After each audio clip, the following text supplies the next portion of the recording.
లేదా ఎవరి గురించి కొట్లాడినాం? పేద ప్రజల గురించి.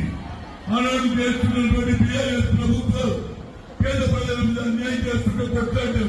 రౌడీ ఎప్పుడైండు? ఇంకోటి ఇగో మీరు యూపీ ఎలక్షన్ ఓటేస్తే సన్నబియ్యం పోతుంది. ఎవరు సన్నబియ్యం సన్నబియ్యం చేస్తావా? ఊకెళ్ళి అబద్ధాలు చెప్తున్నాము. ఏం మీరు చేసింది? మీరు చెప్పిన ఏం డెవలప్మెంట్ చెప్పరు. అదే మా ముఖ్యమంత్రి అన్నాడు ఆనాడు పి. జనార్దన్ రెడ్డి గారు ఈ ప్రాంతంలో సర్వే చేస్తే నవీన్ యాదవ్ టాప్ లో ఉండే కాబట్టి ఈ రోజు నవీన్ యాదవ్ టికెట్ ఇవ్వడం జరిగింది. అందుకని మీరు కోరుకున్న విధంగా ఆయన టికెట్ వచ్చింది కాబట్టి ప్రతి ఒక్క మహిళని కోరుకునేది ఈ రోజు నవీన్ యాదవ్ తమ్ముడికి తప్పకుండా ఓటేసి ఒక్కసారి ఆయన చెప్పినట్టు ఒక్కసారి 3 సార్లు మీరు బీఆర్ఎస్ కి మాగని కొట్టినట్టు ఇచ్చింది. ఈసారి మీరు తప్పకుండా మా తమ్ముడు నవీన్ యాదవ్ కి ఒక ఛాన్స్ ఇవ్వాలి, ఆయన గెలిపివ్వాలి. జూబ్లీ హిల్స్ లో మన కాన్ఫిడెన్స్ మన స్వాతంత్రం యుద్ధం ఒకటి మనకి ఎగ్జాంపుల్.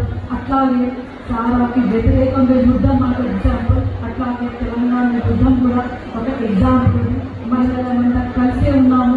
కలిసి మన పెద్దలు హనుమంతరావు గారిని మాట్లాడవలసిందిగా కోరుతున్నాను.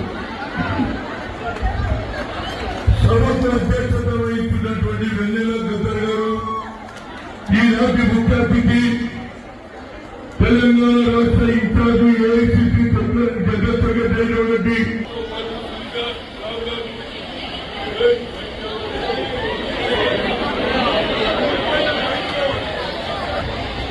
అదేవిధంగా విజయలక్ష్మి మేయర్ గారు, ఎస్డి రెడ్డి గారు, ఎమ్మెల్యే గారు, ఆకుల లలిత గారు, సరిత గారు, వచ్చినట్టు అక్కలారా అమ్మలారా.